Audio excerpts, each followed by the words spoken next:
Hello everyone, as you can tell this is a very different type of video that I've never done before.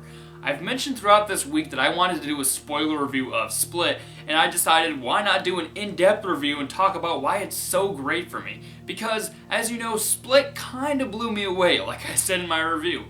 In this video, I'm going to be talking in-depth spoilers about Split's ending and the movie's themes, as well as address why I think a lot of the complaints in this movie have been getting are unwarranted. So, spoilers everywhere for Split. Do not watch this video if you have not seen the movie. Now, why not blow the load right away and talk about that twist, shall we? The twist of Split is that this movie takes place in the exact same universe as one of Shyamalan's most underrated and underappreciated movies, Unbreakable. When I saw this ending, I was blown away. It's legitimately one of the best and most shocking Shyamalan twists, because not only did it take everyone by surprise, but it set up for more movies for Shyamalan's career, and it also changes the entire movie for the better. I mentioned it in my review that there was an aspect of the story that disappointed me for a bit, but then when the ending came along, it fixed everything. The part of the story where I thought it got too ridiculous was when the Beast was revealed to be this super being that could climb on walls and had veins bulging out of him and had super strength. Then with David Dunn, played by Bruce Willis, was revealed in that bar, all the disappointment went away. It's so amazing how with one last shot, everything in the movie was changed for the better. The fact that McAvoy could live through bullets and have super strength and climb on walls is because he's a person with superhero abilities that exist within the Unbreakable universe with other mutants like David Dunn and Mr. Glass, played by Samuel L. Jackson in Unbreakable. I heard that Shyamalan has even publicly said that the character of Kevin was originally meant for the first Unbreakable film and possibly any sequels that he may have wanted to make for that universe. My theory is that when Shyamalan made the first Unbreakable, he was hoping that it would be successful and spawn a franchise, and unfortunately it didn't do well critically or financially, so he went on to other stuff, and well, we all know how that turned out. Unbreakable is one of my favorite superhero films ever. It's a realistic Batman Begins type origin story that could have spawned more movies or even a cinematic universe. So I'm so glad he's making more movies in this universe. It may even be my #1 favorite Shyamalan movie. I don't know, because it's just so good. I watched it the other day and I still adore the movie. It's an A+ for sure. So the question that's brought up is he going to make Unbreakable 2 next? Is he going to make another movie about mutants from this universe and not even have the characters that we've seen from the Unbreakable movies in them? Nobody really knows, but I'm excited for whatever he's doing next, which hasn't been the norm since Signs. But I must mention, the twist is not the only reason I love this movie. Yes, it had changed the movie for the better, but there were so many deep aspects in the movie that I think a lot of people didn't pick up on. With people that didn't like Split, the majority of complaints I've heard is that Anya TaylorJoy wasn't very likable and she was a useless character. I entirely disagree with that. I thought that was one of the most thought-provoking things about the movie.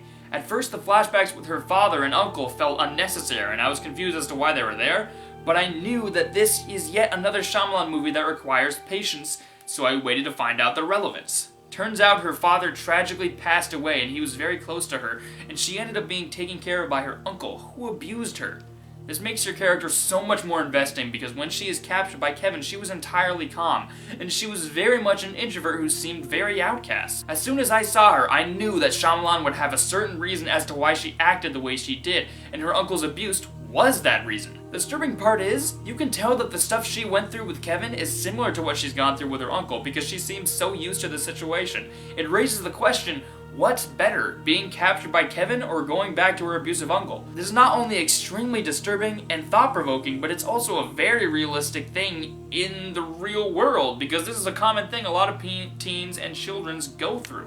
Abusive guardians. This is also shown very well in movies like The Breakfast Club, so I don't really understand why people have been complaining about her character in this movie, and it also has another aspect to this movie that you can rewatch and understand even more. Another common complaint is that Kevin had no logical reason for capturing these 3 girls.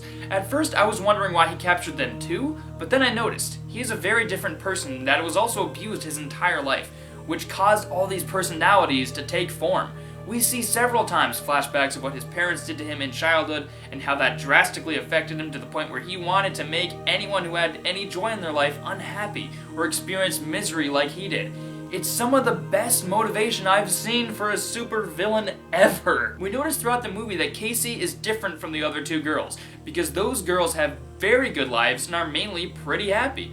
The reason Kevin kills those 2 girls and eats them entirely and treats them much worse than he treats Casey is because they're so happy, and because he isn't happy, he wants to make everyone who is happy experience misery. The reason he lets Casey go at the end is because she truly isn't like the rest of them, and she is an unhappy person that experienced misery just like he did, so he didn't need to kill her, or he didn't need to make her feel even more misery because she's similar to him in a lot of ways. The Beast seems to feed on happy souls because Kevin himself is so unhappy. At least that's what I got out of this whole thing.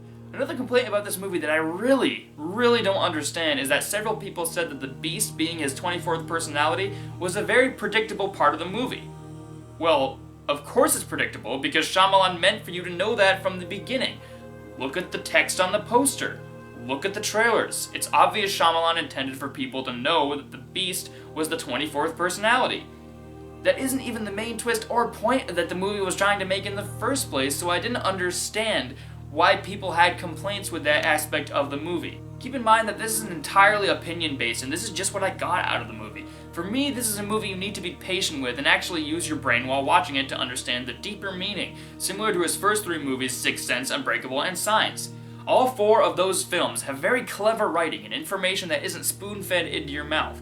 Shyamalan made the very wise choice of trusting his audience to be smart moviegoers with Split and actually use their minds, which is what makes movies like Inception, Arrival, Interstellar, and also his earlier films so great. Alright guys, I hope you liked my in-depth spoiler video on Split. If you did like the movie, I hope maybe you like it a little bit more now, and if you disagree, be sure to tell me why in the comments, because this is all subjective, and my personal thoughts aren't absolute.